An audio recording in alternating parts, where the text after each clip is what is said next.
And thank you for asking me to look at this particular subject. I spend my summer looking at plants, recording plants on behalf of many of the national agencies, and thoroughly enjoy that. It takes me to amazing places, and I do love looking at plants. It's something I actually get paid for, which I always have to pinch myself about.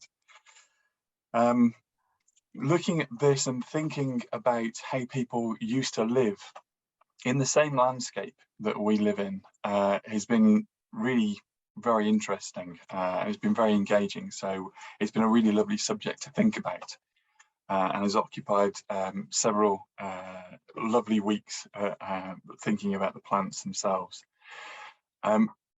It comes from various different sources, and I'll touch into that in a second. So I'll just, the next slide. So what place did plants have in the lives of people in the medieval period? Well, we can think about it in 4 different ways. First is food, the fact that their survival was completely utterly related to the fact they had to find food. But it wasn't just about survival, it was very much about celebration, and it formed part of their culture. So that's something else we'll talk about as well. And the fact that plants, their ubiquity, the fact that they were throughout the landscape, but they had to be used, and jobs and how people worked and lived in the landscape dictated what they could do, but what was there. So it was there for heating and for cooking. But then medicine, which is probably where we're most familiar with the use of plants at that particular period, through herbals, which we'll look at as well. And then, as I've touched on, they're for cultural purposes, for rites and rituals. And that's really when we start to think about how people in that particular period thought about plants, which is really interesting. Actually, it's very different to where we look at plants now. It's not just functional. They had a real meaning for those people at that time. So hopefully I'll be able to give you a little bit of an insight into that. So what do you know about the diet of people in that particular period? This is the popular perception, but as you probably already know, it's completely incorrect. This is an image portraying Henry VIII, who lived just outside of that particular era. He was the first of the Tudors, so in this particular context, yeah, he's not included in our review of that particular period. If you think about the periods of British history, prehistory, before AD 43, that's really defined by when written records started. And then we have the Romans, and then the early medieval period from about 410 years BC, AD, through till the Tudors, 1485. And that's broken down into 2 periods, the early medieval and the medieval period. And that year, 1066, will be etched on the brains of many people here from history lessons in school. And you can see here, it's very much about the influence of people visiting, the Romans visiting, conquering, and determining what happened here. And then the Saxons visiting, and the Anglo-Saxons, the relationship there. And of course, the culture changed as a consequence of that. And the foods that we ate changed as a consequence of that, and continues to change. I'm glad to say that we embrace change, and the foods that people bring and the plants that are related to that particular food plays a significant part of our own lives. I think the most popular English dish is a curry, chicken tikka masala, which is a really good indication of how much we're willing to look at the foods that people bring. You can see here that there's a graph showing the growth of population within the country of Great Britain.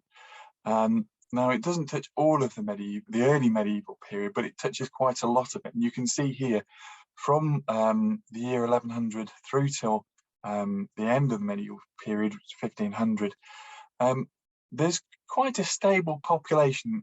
It's knocked around by plagues and famine, but to a large extent, it's quite small when you consider that the population now in Great Britain is 67 million, or in excess of 67 million people.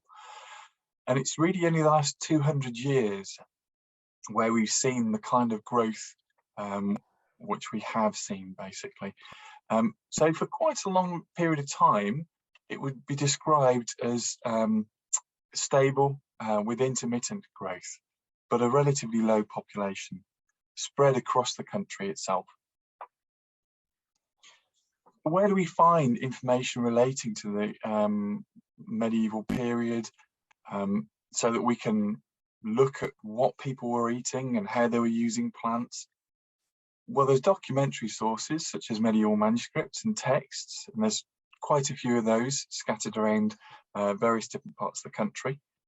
But there's the trend recently, within the last 50 years, is to be able to use something called archaeobotany, which is a study of ancient plant remains. And by studying botanical remains, we can find out how people used plants in the past for food, for fuel, medicine, and for symbolic and ritual purposes, or for building and crafts.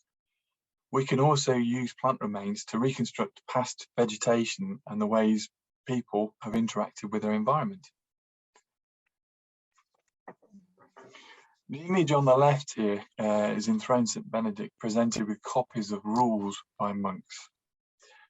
Silence was a virtue to the Anglo-Saxon monks of Christ Church, Canterbury, who followed the rule of St. Benedict. These monks followed the rules, insistence on silence during daily activities outside the divine office. When monks celebrated the liturgy with the singing of psalms and reading of prayers, by not speaking outside these times, the community attempted to lead a life that reflected the Benedictine core values of chastity, obedience, and humility. Yet a non-communicative way of life would have proved highly impractical for the Canterbury monks. So how could someone pass the butter at meal times? Well, they had something called the Monastriales Indicia, which is sign language, and this was written down. So sign number 102 for underpants is that you stroke with your two hands by your thighs. The practice of monastic sign language was probably introduced to England in the late 10th century from the powerful Abbey of Cluny in Burgundy as part of the Reform movement.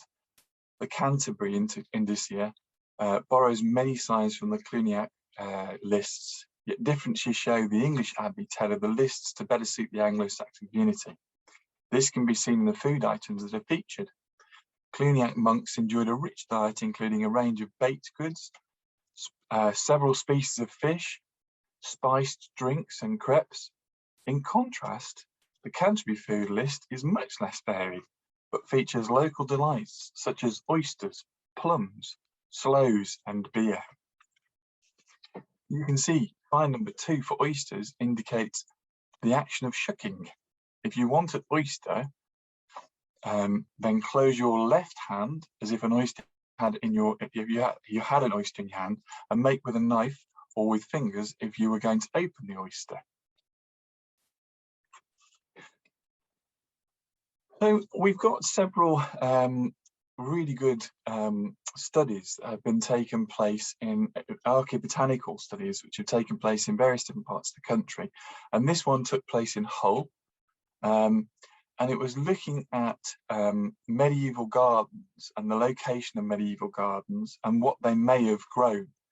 And this uncovered the fact that there are several different periods covered as they dug deeper down the stratum. And the earliest was in the 14th century, which is incorporated into our study. And you can see here the two largest quantities, the most abundant, were arash, that's Atriplex species, and we'd be familiar with Atriplex patula. Common arash is the main one we'd be familiar with. a garden weed for us, and prickly sow thistle, and again, a garden weed for us. So something that we've struggled with was a food plant. And we'll look a little bit more at those two species just now. So Sonchus asper, which is prickly sow thistle, and also Sonchus oleraceus, which is the smooth sow thistle, these would have been herbs that were quite happily used and they would have been familiar with. The hollow stem of sow thistles yields a white, milky latex, which is said to have been given to sows to increase the flow of their milk. The generic Sonchus is Greek, possibly from somphos, and means hollow and refers to the stem structure. The specific oleraceus for the smooth sow thistle means eatable garden herb. Sow thistles are commonly sometimes confused with dandelions because they're bright yellow flowers, but they were used in salads and as a pot herb, and younger plants are mildly bitter and quite succulent, but as they get older, they become a lot more tough and very bitter. And the other plant I mentioned now, the Atropelecus patula, common arash, and I've shown you the plant here on the left, but also the abundant seed heads that you can see there. The generic Atroplex, an ancient Latin name, could perhaps derive from the Latin after black, an allusion to the colour of the seeds. Another possibility lies in an early name, golden herb, which applies because some species were used to treat jaundice. This name being written as arago in medieval Latin, this could probably have been corrupted to the French arache, from the common name arash, and the generic Atroplex could derive. The other name, iron root, is occasioned by the very strong root system, which is very difficult to break or remove. And the specific patula means broad or spreading, referring to its open habit of growth. And both of these, as I said, are common garden weeds, which we'd see around our compost heaps mainly. So archaeobotany is now recognised as an essential component in archaeological interpretation and historical justification, and can complement documentary sources to offer different important contributions to the study of medieval agriculture, horticulture, and the use of wild food plants, ethnobotany. You can see here, the image in the top left is of a cesspit. Not particularly pleasant, and you can see how it would be used. But digging down through that, we can see that we find various different components that have been partially digested or not digested at all. And that really gives us a good indication. So these are the waste heaps that we would be finding. In urban areas, it was very difficult to locate, but generally within rural areas, we would just chuck it outside the homestead, and it would be sat there in a pool of water, quite happily degrading. And the water aspect is really important because we don't want oxygen to get to it. We need an anoxic environment, otherwise things are going to degrade. Hence, cesspits are a really good way of being able to identify what has been eaten and what has been processed in the household. So here you can see, this is another study by Murphy, a cesspit in a Tudor merchant's house in Tenby. And you can see the relative abundance of various different things. And you can see brambles are high up on the list there, which you can expect. Even to this day, you'll find people going out along the hedgerows gathering blackberries. But you can also see grapes and figs, a very significant component there, quite abundant. I'll come back to those in a little while. But you've got other species such as elder, and we've got bullace, wild plums, and then oats and wild strawberries, and again another significant component. And now if you think about these particular species, so strawberries produce vast amounts of seed, and they're not readily digested, and also blackberries, again they produce vast amounts of seed and they're not readily digested, so they survive quite happily in that particular context. I'll go through other aspects too. The aspect of figs, so they wouldn't have been grown here, they would have been bought in. So while figs were imported from warmer climates, they could easily have been kilned or oven dried, a process, and that would have made them easy to transport. And then they could have made acid fruits such as sloes and crab apples, because you can see here sloes are on the list, and they would have been much more easily to digest, and that would explain the higher incidence of prunus species on there, such as cherry sloes and plums. Documentary evidence details the use of sloes and sometimes of crab apples in making something called verjuice. This is unfermented acidic juice, commonly used as a preservant and in cooking. It was also added to sauces, and the juice of sloes also had medicinal qualities. It's also worth mentioning that during the medieval period, fruit consumption had somewhat medicinal fervour and was classified as a sociological scale, depending on dietetic considerations. This borne out in classical theory that food was characterised by energy patterns which affected general well-being to maintain health and balance. Certain foodstuffs were classified as amicable, while others could cause aggravation. So, for example, fruits such as plums, cherries, blackberries and grapes were cold foods, and difficult to preserve. So should be eaten at the beginning of a meal and were considered unhealthy for the ill, the young and the elderly. It was believed that different fruits held qualities to treat specific conditions. For example, bilberry was used for blurry vision, cherry and elderberry, for coughs and colds, blackberry for stomach complaints, plum for indigestion, and apple pulp was applied to swellings and smallpox scars, while strawberry juice was used to clean the teeth.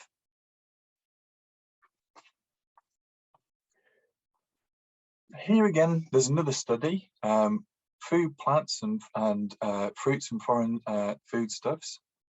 This was undertaken in Ireland, particularly within an urban medieval setting. It looks at the evidence from 12 different locations. And now you can see that the residue from hazelnuts were found in nearly every residence, and the relative abundance indicates they were very popular. For fruits and vegetables to be enjoyed out of season, they had to be preserved, which is maybe the reason why hazelnuts were found so readily.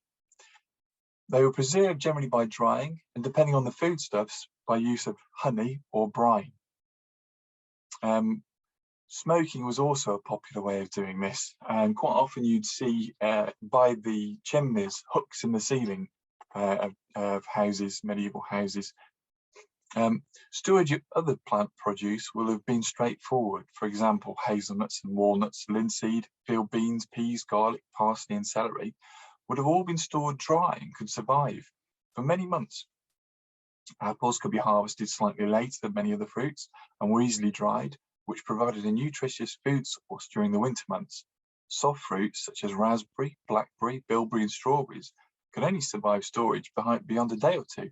Cooking them would ensure they kept for several days, but longer term storage would require preserving them in honey or in ferments. Raspberries, elderberries, blackberries and bilberries were not cultivated because they grew quickly and profusely in wild thickets. Cultivation could not increase their fruit production either, making an unprofitable return on the work involved. Fruit and berries picked in late summer could, however, be preserved in jams and preserves out of season. And if any of you are jam makers, you'll know that the pectin value of crab apples is very high, so it's a good one to use. Quite often you'll see crab apples by the side of abandoned farmhouses. Fruits, species such as bilberry, brambly, blackberry, haws and elderberry and possibly raspberry were scarcely mentioned in the historical record, probably since they were gathered wild. The historical evidence suggests that they were being cultivated from the 16th century. Apples were the most readily mentioned fruit in both the early texts and later medieval sources. Crab apples are often found in various different places throughout the country. And they provide a good crop of small sour apples. The historical records clearly distinguish between sweet, fragrant and wild apples. And the Ethelbrigda, which is a book of Lismore, apples were stored and given as prized gifts. Sphagnum. So if I just go back to that initial page, you can see here moss actually appears on that list quite low down, This is a long list. This is actually relatively high within that particular list, and it actually forms part of the food that was either consumed or found as a waste material. Now, why would we find sphagnum in a cesspit? Well, it's pretty absorbent material, but it had other uses too. It would have been used to stuff mattresses, and presumably because it's resistant to decay. Sphagnum leaves sodden water for much of its life and has developed its own bactericide to stave off mouldiness. So it's understandably popular, particularly on a basis of disposable bedding, maybe for young children.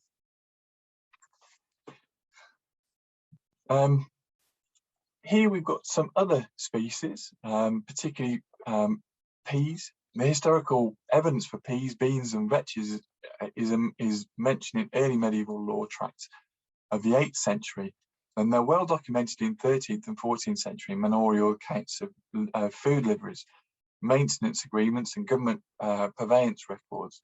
Peas and beans were grown, often given to servants and to be used as horse bread. Now, horse bread was a type of bread produced and consumed in medieval Europe. At the time, it was considered to be of low quality, made from a seasonal mix of legumes, such as peas and bran, along with other non-wheat cereal grains, such as oats, rye, along with maize and acorns even. It was one of the cheapest breads available. As the name suggests, it was allegedly fit only for horses to eat. But for many of the poor people, as well as in times of famine, this bread sustained them. It was associated with poverty, since those who could afford white bread, which was the most labour-intensive and therefore expensive bread, considered horse bread and other breads like rye or barley breads unfit for their position in society. Legumes played an important part of the diet of the poorer classes, and most legumes are toxic if they're eaten in their raw state. They have a negative effect on absorbing nutrients in the body, so they require soaking, fermenting or sprouting in order to ensure that they can be eaten. But once dried, they could be stored easily for the winter months and were a good source of fat, starch, protein and vitamins B, C and K. Between the 12th and 14th centuries, Spencer's survey of historical documents pertaining to foodstuffs suggested that dried peas and beans were commonly made into flour or as part of a pottage dish consumed by both rich and poorer classes. And pottage is a dish that we're most familiar with. It means quite directly cooked in a single pot. It's a common stew-like dish consumed by both the rich and poor classes. As you can see here, it's what we would probably be familiar with. You'd have a trencher, that's the loaf on the right-hand side, a loaf of bread, cut the top off, and then you'd put the stew, quite often vegetables mixed with maybe meat, if you were wealthy, and cereals, kind of a gruel, onto the bread. And you'd eat that. You might not eat the trencher, it might be given to the dogs. Because the trencher wouldn't, if it was made of those poor ingredients, might not be that palatable. We're looking at other ingredients that were found in this particular list. So you can see hemp. Hemp and flax would have been used to create fibres. These are specialised cells that give strength and pliancy to plant tissues. Another reason is that stalks are able to bend without snapping. The value to humans was quickly learned. They were spun together into threads. And they possess the longest and most elastic fibres, which are sought after. Wood fibres, for instance, are no good for spinning because they're too short. They can be pressed into paper though. Straw fibres are too brittle, but cotton fibres collected from downy seeds are single cells 3,000 times longer than they are thick. And some of the finest fibres for spinning come from plants in the flax family. Their qualities were really realised early, and traces of flax have been found in prehistoric lake villages, and a kind of linen was used by the Egyptians for shrouding mummies as early as 4,000 years BC. Their flax was the common species and has been cultivated and naturalised for so long over so many areas of the globe that its original home has never been discovered. That is probably from Central Asia. The elaborate preparations needed to convert the plant into usable fibre unlike that for wood, are also a testament to the system's sophisticated understanding of plant anatomy, revolved even by prehistoric times. The stalks are picked in late summer, dried, stacked, and then thoroughly wetted, so that over the next few weeks they start to rot. The stems are then dried again and beaten to remove the rotten tissues from the tough skeletal fibres. In some peasant areas, this is still done by hand. Bundles of the stems being flexed and whipped like carpet beaters, the resulting fibres are pale yellow, between 500 and 100 centimetres long, and very strong, particularly when wet. Pliny, in his natural history, was quite breathless about their virtues. The flax the Romans grew was almost certainly pale flax, a species with more lilac-tinged blossoms than flax, which is native to Britain. Its cultivation continued after the Romans had left, and so did the power of flax to evoke literary effusiveness. In the mid-13th century, Bartholomeus Anglicus, one of the first English writers on plants, includes a marvellous passage in his preparation, describing the drying of the flax, its binding in pretty bundles, and how it was subsequently knocked, beaten and brayed and carved, rodded and gonned, ribbed and heckled, and at last spun, and how the resultant fibre, surely his finest silk after such a variety of exotic treatments, was made into fishnets, sails, ropes, sacks, sheets, and shirts. He concludes, non-herb, needful, so many diverse uses to mankind as is the flax. Unusually, as you can see from that list, buttercups were on there. Ranunculus, buttercups, the cup may refer to the yellow cup-like flowers, but is more likely a relic of the Anglo-Saxon cop, meaning head. The generic ranunculus derives from the Latin rana, meaning a frog, because many species inhabit wet places. But it's surprising to see them appear so frequently on the lists, as many plants in this family are toxic, producing pretty nasty alkaloids, a family of plant compounds produced as a defense mechanism against insect herbivores, but also often hepatotoxic, causing liver damage in humans. It appears they've been used as a food in years of famine, and then another name for bulbous buttercup is St. Anthony's turnip, alluding to the swollen stem base. These were gathered as a food in famine years, but the toxins burnt the mouth, reminding people of St. Anthony's fires of torment. Going back to our list, I separated out all the cereals because they were a really significant component of the diet. Oat was the most prominent grain, recorded from both archaeological and documentary evidence during the medieval period. Since oats could tolerate difficult growing conditions and damp climates, it became the primary foodstuff for all classes, though it was often associated with poorer communities. Oats would have provided more nutrition than wheat or barley, having a higher protein, fibre and amino acid content than any other cereal. They would have required processing, which could be carried out in a domestic context quite easily, using a cornstone known as a shelling or gradening, where the grains are parched in a pot over a fire or rolled with hot pebbles in a basket. Oat had a number of different uses, which depended on the availability, use and personal taste. It could be baked into flat cakes or added into pottage and stews and malted and brewed into inferior ales. It was frequently used in making porridge rather than bread, as it was easy to digest and simple and quick to prepare and cook compared to barley. Porridge was a common dish in the diet of children, but oatmeal made of water and buttermilk was used as an inferior dish and considered an unhospitable dish to serve to travellers. Since oat was also commonly used for horse fodder, for grain and chaff, being cultivated for both human and animal consumption, it was particularly useful. Animals kept in urban areas would have required a constant supply of fodder, so unprocessed crops could reflect areas where there was a market for fodder goods. Food storage was essential to a stable economy, given that most food plants, including staples such as crops, were produced seasonally in temperate regions.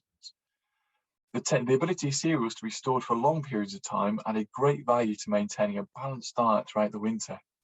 A cache of whole grains was therefore a versatile resource, providing a household with much needed ingredients for a variety of food and liquid dishes, as well as feed for animal stock. The primary use for grain was in bread making, with most being baked from wheat flour.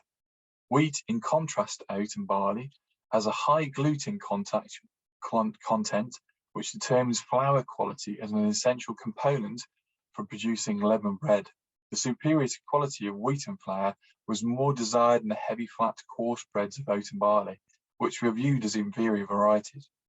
Wheat was often thought of as a luxury food of the higher social classes, but became a staple crop from the 13th century as part of the Anglo-Norman system of intensive cereal production.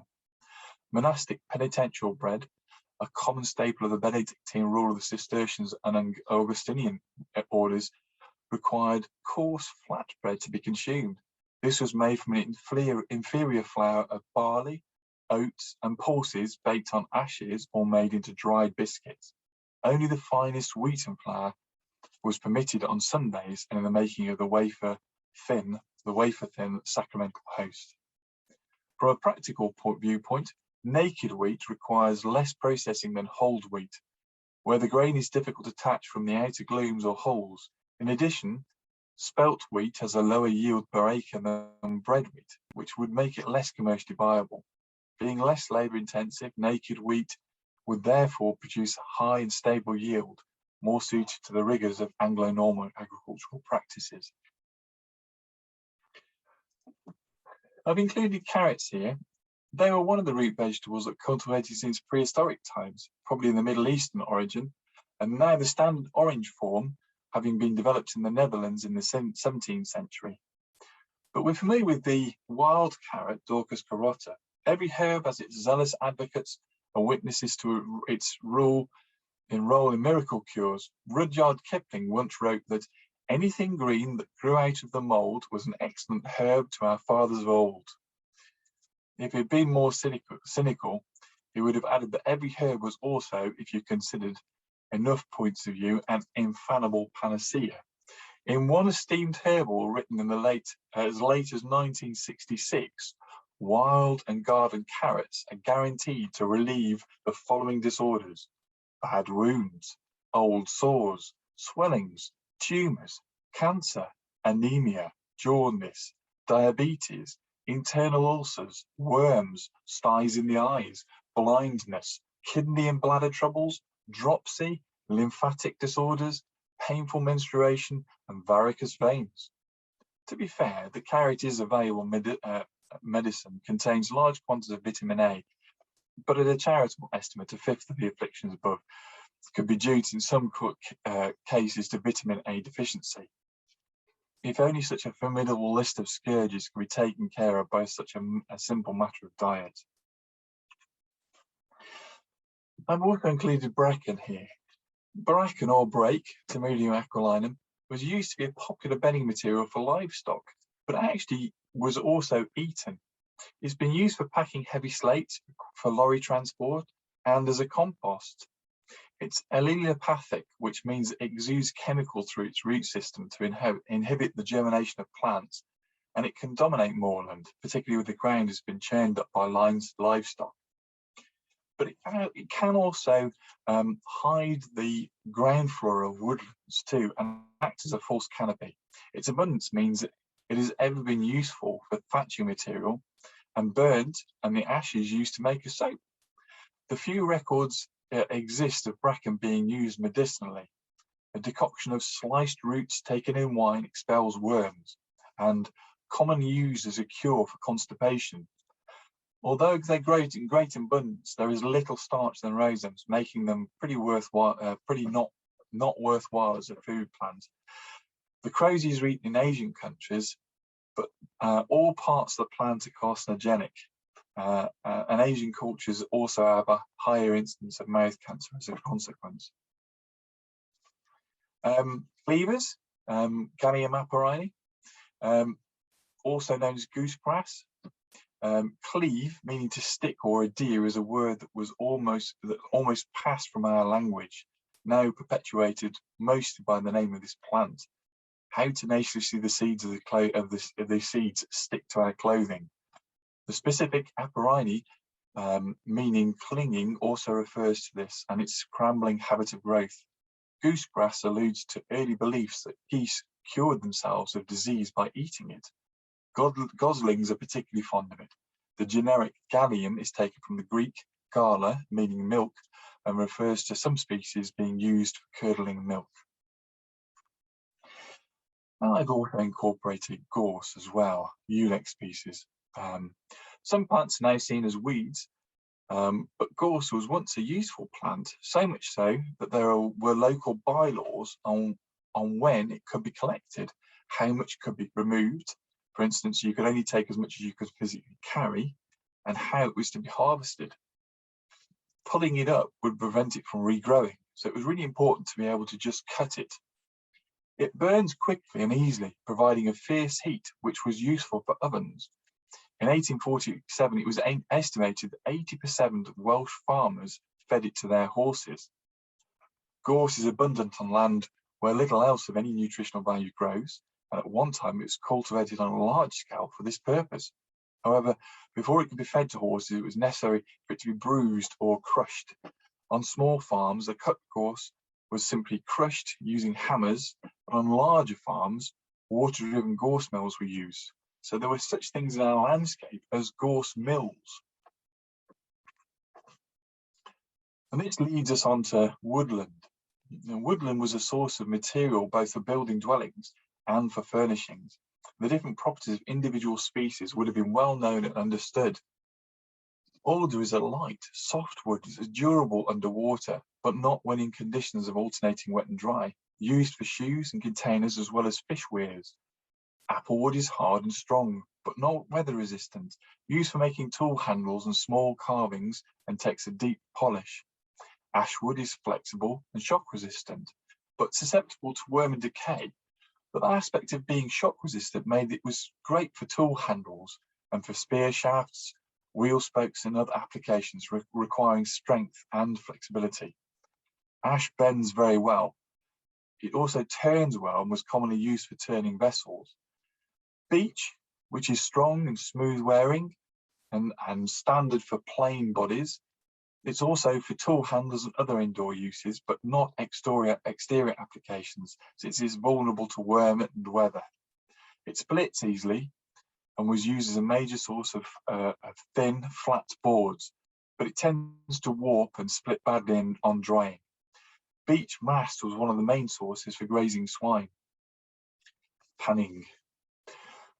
Birch wood is soft and fibrous and not much use except as firewood. The green twigs are flexible and can be used for bindings. The bark is waterproof and can be used for containers or split and twisted and used as twine. Boxwood is very hard and almost without grain. It's also only available in small pieces and used for carving and small items such as cones. Cherry was used for musical instruments, turning pieces, tool grips and spoons. It's a good furniture wood. Elder grows a shrub or small tree and produces a hard wood that splits easily. Elder is particularly hard when it gets old. It was used for turning and simple musical instruments. Elm was widely used, but liable to warp and subject to worm. It has an interlocking grain and therefore it doesn't split, making it useful for wheel hubs, chair seats and other high stress applications. Also water resistant, so it was also commonly dug into the soil as fence posts and used for pipes and coffins. A large number of the Mary Rose chests were of elm, possibly indicating that it was more commonly used for furniture than previously thought. Trees or shrubs used for hedging and other small uses such as tool handles, for example hazel, which is a common hedge tree and frequently coppiced. Hazel rods were used for wattles and fences as well as basketry, and holly is a dense wood that stains well. It was used for inlays and marquetry and for carving pieces. And interestingly, a number of the field names had trees associated with them. So Mel very kindly provided me a list of field names that have been derived and their translations. And many of them related to trees such as grove, wood, woodland, and individual trees were named such as holly, elder, gorse as a shrub, birch, oak, medlar, alder. So they were all important to them as part of that particular landscape. But other aspects of that area came up. So moor, common, marsh, and bog, allocating habitat type, were also used as the field names. Fruit bushes were also described as well. So plants really feature as part of the names of the landscape. Now, how are we getting medicine? And for thousands of years, perhaps hundreds of thousands of years, people have turned to plants to relieve their ailments, and for good reasons. Where else would they look for cures and alleviation of pain? Indeed, plants provided the only form of medicinal solutions available until the last couple of hundred years. The oldest written evidence of the use of plants for obtaining medicines, curatives, and drugs dates from around 5,000 years ago on a Sumerian clay slab. It suggested 12 recipes for healing and listed 250 plants, including poppy, henbane, and mandrake. Interestingly, all of them capable of alleviating pain. The Chinese emperor Shen Nung, reputedly the inventor of tea drinking, wrote a treatise on medicinal plants in 2,500 years BC, listing 365 drugs which could be made from them. Many still used today. The scholars of ancient India also cite a large number of medicinal plants, and for those such as nutmeg, pepper, and clove remain familiar to us. Moreover, in ancient Egypt, the Ebers Papyrus, written in 1550 BC, listed no less than 800 prescriptions derived from 700 plants, including pomegranate and castor oil, as well as sienna, garlic, onion, fig, willow, coriander, and juniper. After the collapse of the Roman Empire, it fell to Christian monasteries to provide therapies and cures for plants, all of which the monks grew and made use of within their walls. Charlemagne, from 742 to 814 AD, the Holy Roman Emperor, who founded the Salerno Medical School, ordered that medical plants be grown on state land throughout his empire. He especially recommended sage, that's Salvia officinalis, called the salvation plant from the Latin salvare, or cure.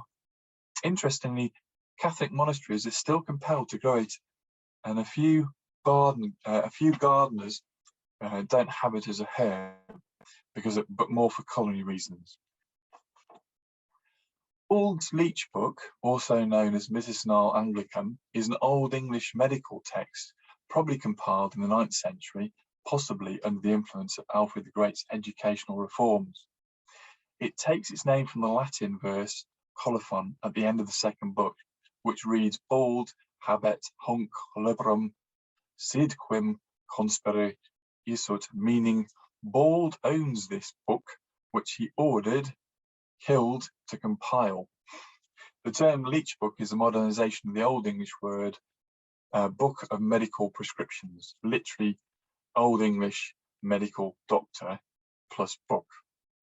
Benedictine monasteries were the primary source of medical knowledge in Europe and England during the early Middle Ages. However, most of these monastic scholars, they focused on translating and copying ancient Greco-Roman Arabic works rather than creating substantial new information and practices. Many Greek and Roman writings on medicine, as on other subjects, were preserved by hand-copying manuscripts in monasteries. The monasteries thus tended to become local centres of medical knowledge, and their herb gardens provided the raw materials for simple treatments of common disorders. At the same time, folk medicine in the home and village continued uninterrupted, supporting numerous wandering and settled herbalists. Among these were the wise women and wise men who prescribed high herbal remedies, often along with spells, enchantments, divination, and advice. One of the most famous women in the herbal tradition was Hildegard of Bingen, a 12th century Benedictine nun who wrote a medical text called Causae et Curae. During this time, herbalism was mainly practiced by women, particularly among Germanic tribes. Medicine was tied up in how people viewed the world. An Anglo-Saxon text involving plants ran the gamut from riddles to homilies, calendars to medical recipe books. But the majority's work framed plants in a scriptural or rhetorical context and are not instructional. We're now looking at the world in which people of the medieval period lived, their culture and how they understood life. It's a very different area, and we now have to infer much from the texts. Plato, reinforced by Aristotle, represents the beginning of a sustained mode of thinking about plants in zoocentric terms, and a persistent tendency to find their faculties inherently lesser than rather than different to those of animals. The Christian tradition continues to understand plants as occupying a lower place in the hierarchy of creation than do humans. While being possessed of a vitality installed in all creation by God, Christianity does not understand plants to have a soul and constructs plants as the radical other, the underside of an ontological dualism. Old English poetry, in this respect, as in many others, comfortably mediates native Germanic and Christian views on nature. In The Dream of the Rood, which is an early medieval poem set up with a narrator having a dream, in this dream or vision he is speaking to the cross on which Jesus was crucified. Rood is from the Old English word rod, which means pole, and Anglo-Saxon culture also chose to embody the humanity of Christ as a tree, torn up by its roots and wounded by nails. Not be surprising to find these other examples of equivalence between plants and human forms of being, embedded in resolutely Christian contexts.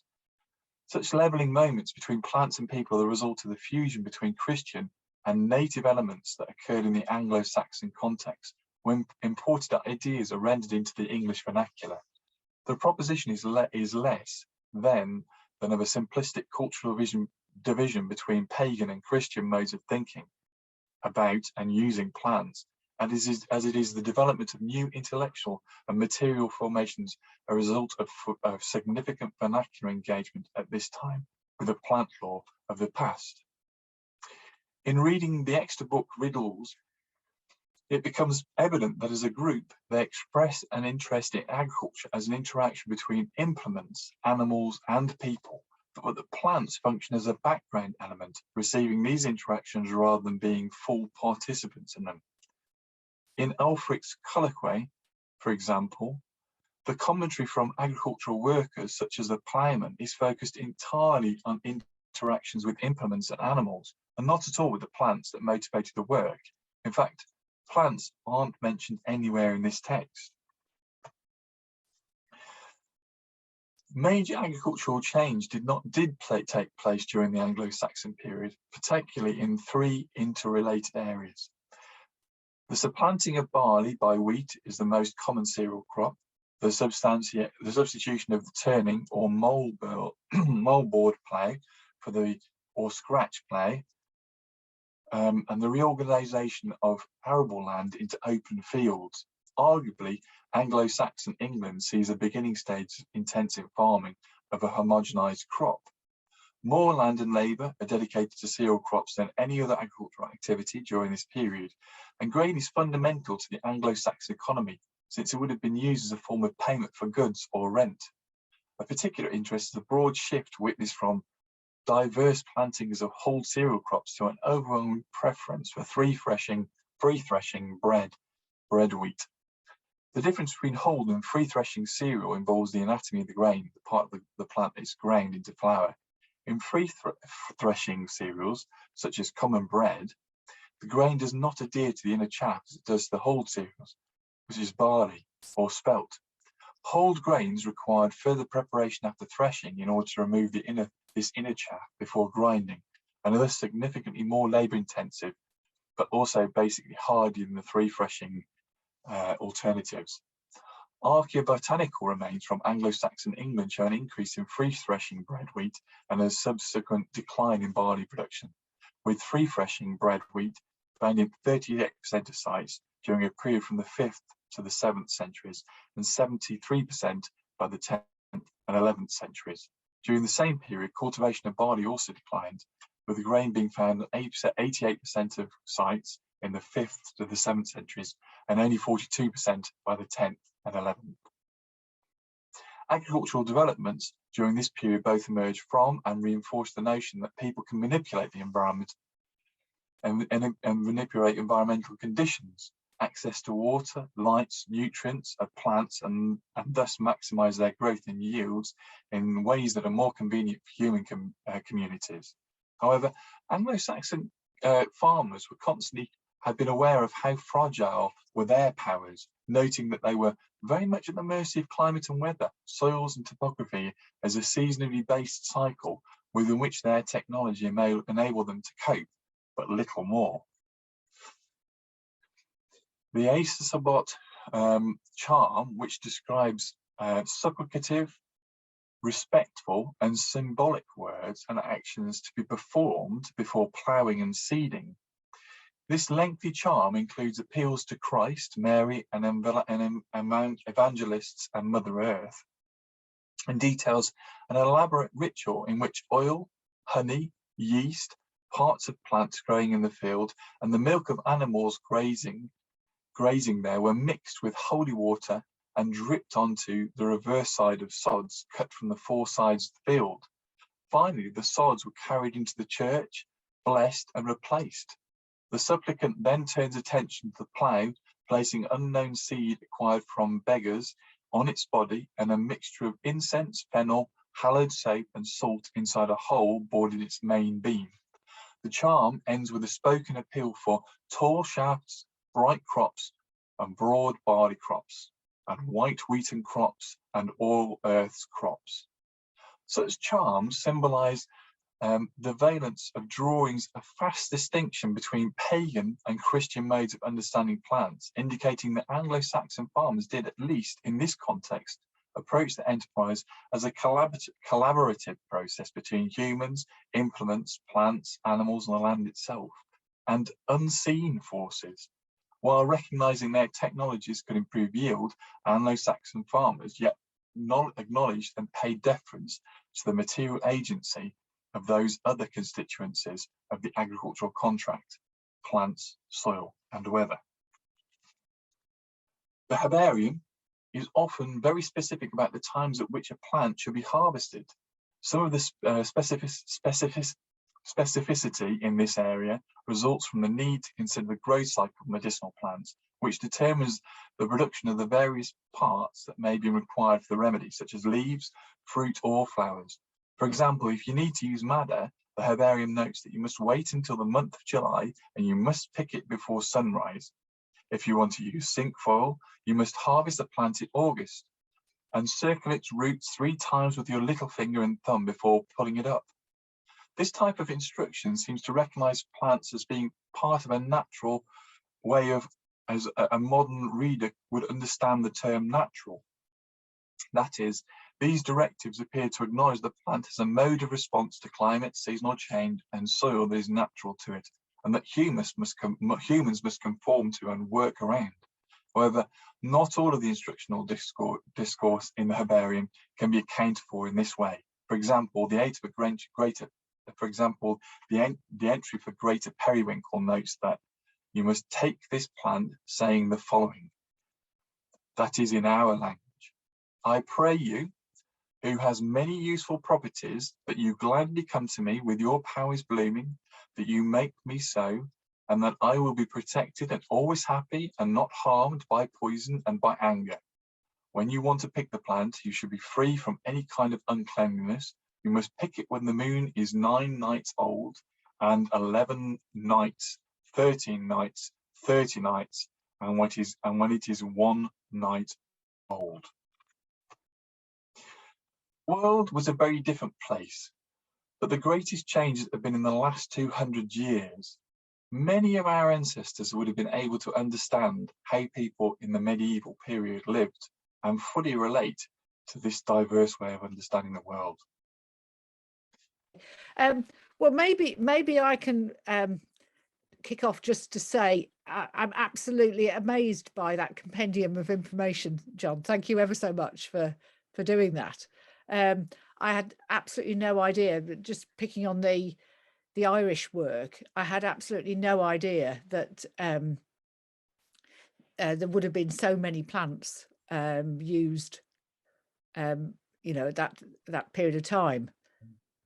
It sounds there are over 80 different plants in that particular list. Yes, absolutely staggering. Did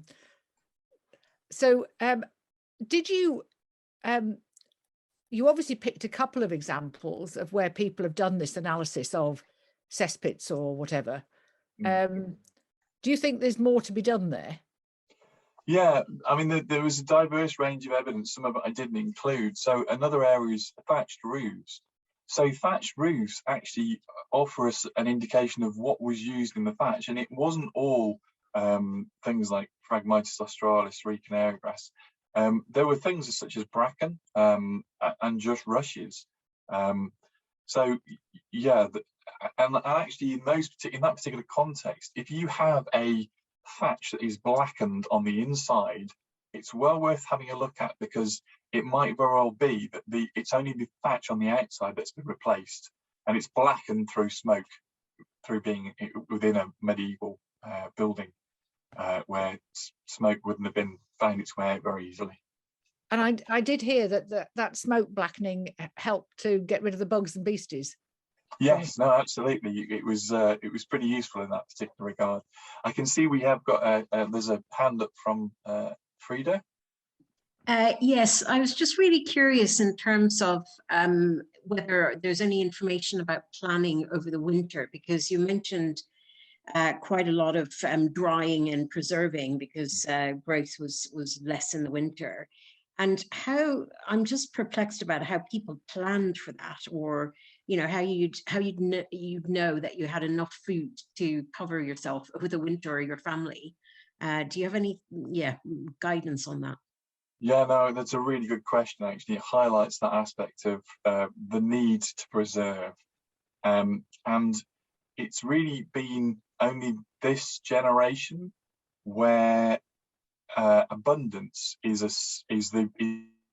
the bigger issue for us. Previous generations, a lack of food has always been the issue, which is a really big indicator of where we are in the world. That aspect of being able to preserve the food that you could you collected, whether it was through harvesting or collecting from wild sources, that was the most important aspect, to be able to get through that difficult period. And the hungry gap after Christmas, before plants really started to grow, and even now we're looking, and you know, the hedgerows are just starting to green up. We can see that was a really critical point in time, and the whole point of celebrating around Christmas time was the fact that you recognised you got through the most difficult period of the year. You got past the shortest night, and that was a time for celebration, to bring the family together and share what resources you had. But absolutely, that aspect of trying to determine whether you could make it through, whether you had to buy supplies in from other people, what you had in order to be able to barter, was really important. It meant that very little was wasted. I mean, we can't even imagine that the amount of that didn't have a use, to the extent that even urine, you know, was used in tanning. Everything had a use. If we really couldn't find a use for it, it would get thrown outside, and that was basically the nutrients we put back on the fields. So the fields were really there was a lot that was taken from them, and not much was returned. But that actually was very good from the perspective of diversity, and has led to the fact that we have species that exist within our crops. And up until the last 120 years, well, since the war, they quite happily coexisted within our crops. And it was only the fact that we created through the understanding of chemicals, we created pesticides, and that's what's diminished the diversity within those particular fields. But that reduction of nutrients meant that a greater diversity of species could exist, because they had to specialize. They had to specialize in those particular niches. Just coming back to what you were saying, Frida, that aspect of finding ways of preserving food, quite correctly, yes, absolutely. We have fridges. We have cold storage available to us. That simply wasn't available. Storing your meat down a well because it was the most consistent place was commonplace. So yeah, hopefully that goes some way to answer your question, Frida. I'll bring up some of the pages of the species that were found in that one particular study. I'll just flick back to that because I think that's particularly interesting, actually. So you can see here hazel, most abundant there, simply because it could be preserved through the winter. It was naturally very, very good at being able to do that. So foods that would naturally preserve through being dried or using honey or using ferments or pickling or using salt were really, yeah, those were the dominant foods that people would be looking for. Thank you. John, somebody has asked about seeing the slides because there were references that they wish to take down. Possibly because obviously you've got many references here. Unless there is a particular reference that they've missed, then maybe the best thing is that John's talk will be put on our website in due course. And what I can do is email you all when it's up, so that you could go into it and get any information that you wish to see. Yeah, there are lots of different scientific papers that this is referenced from. Some of them I can't pass on simply because, yeah, it's they're not freely available. But some of them, yeah, are freely available, and I'm more than happy to make those available. Okay, great. Are there any other questions? Yes, there are. I'm trying to put it down on the chat thing, but just go ahead and yeah. You spoke a lot about the Anglo-Saxon innovations, and presumably they were on the eastern side of England, because that's where the Anglo-Saxons were in power. Is there any evidence to show that their innovations moved over to Wales? Because Welsh farmers are a little bit stick in the mud, perhaps one could say. The four-course rotation is a significant component, and farmers would have readily taken up improvements in technology if they felt they could benefit. So yeah, I agree. You're looking at communities that are reticent to engage with other communities. However, I know quite a few farmers, and they're pretty canny animals. They're very good at being able to discern if something is in their benefit. So if they can see a technology such as the plough and the movement away from barley and rye and oats towards wheat, because they can get a better crop from using wheat as opposed to rye and oats, sorry, then they would shift that. I think the thing that stood against them is there's not that much within the lowlands of Wales that would have been cultivated. Certainly within the uplands, it would have been very difficult to cultivate the ground. So in that particular context, you are looking at things such as pasture animals. You're looking at sheep, and most of them, in that particular context, through the abbey would have been through livestock and through grazing rough pasture. But then they would have had to trade that for the plants, the food that they would have brought in. And I was quite surprised to see things like coriander on the list there, and dill, Myrrha odorata, sweet cicely. I can fully understand.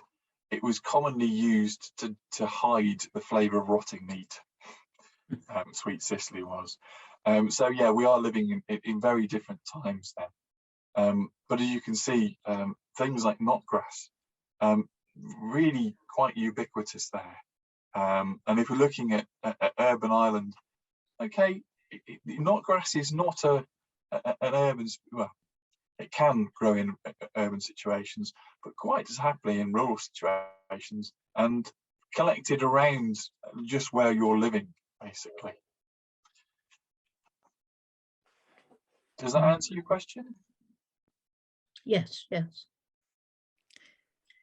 Okay, excellent. Anybody else with a question?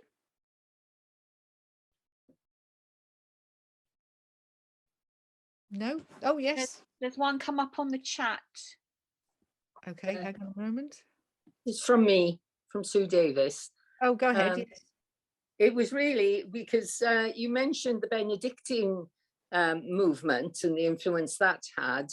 Wondered what could be said about the Cistercian abbeys all across Wales, introduced in the by Lord Rhys in the medieval period, on the agriculture and the food production.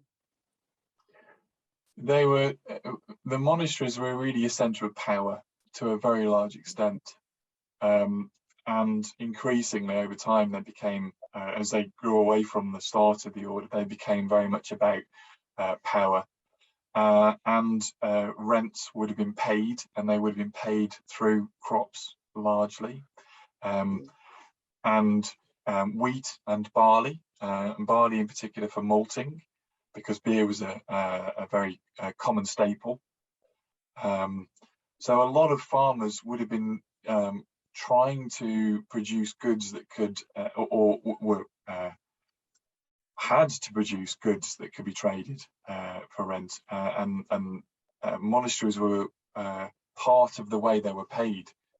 Their land rents were paid through the payment of goods, which really influenced what could be done.